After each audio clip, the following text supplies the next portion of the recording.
लोकसभा निवडणुकीत भाजपच्या 90 खासदारांचं तिकीट कापलं जाण्याची शक्यता। 160 जागांची पहिली यादी येणार।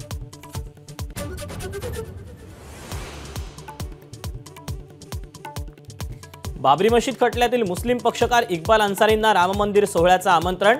अन्सारी घेणार श्रीरामांचं दर्शन। पंतप्रधान मोदींवर स्तुतीसुमनं।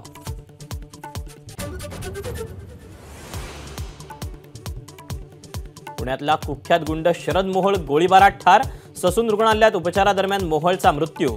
मोहोळवर 4 गोळ्या झाडल्याचं उघड।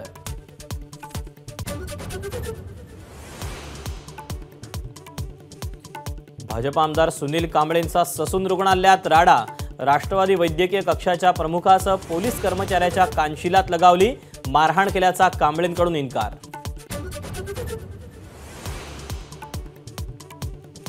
जितेंद्र आव्हाडांविरोधात पुणे शिर्डीत गुन्हा दाखल। धार्मिक भावना दुखावल्याचा आरोप। राम मांसाहारी होता या विधानामुळे वाद।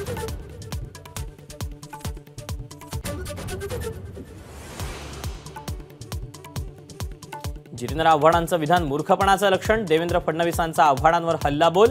वाचाळवीर एवढी अक्कल आणतात कुठून? फडणवीसांची टीका।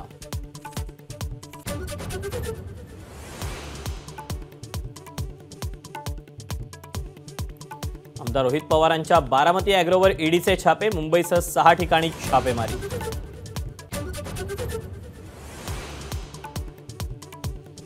राष्ट्रवादी आमदार अपात्रता याचिकेवरील सुनावणीचं वेळापत्रक तयार। 20-21 जानेवारीला अजित पवार गटाची तर 22-23 जानेवारीला शरद पवार गटाची उलट तपासणी।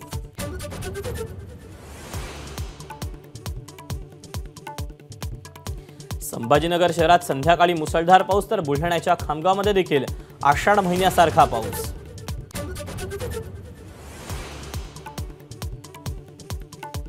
आळंदीतील इंद्रायणी नदी तिसऱ्या दिवशीही फेसाळलेलीच। प्रदूषण नियंत्रण मंडळाची कारवाईबाबत उदासीनता कायम।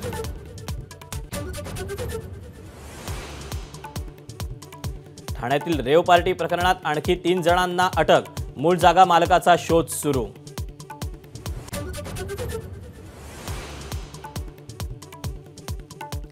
सोमालियाजवळ 15 भारतीय असलेलं व्यापारी जहाज समुद्री चाच्यांकडून हायजॅक। भारतीय नौदलाकडून सर्व 15 भारतीयांची सुटका।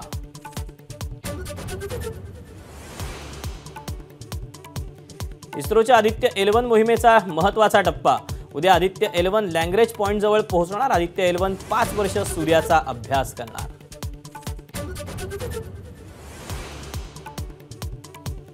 T20 वर्ल्ड कपचं वेळापत्रक जाहीर। 9 जून रोजी रंगणार भारत विरुद्ध पाकिस्तान सामना तर 29 जून रोजी फायनल।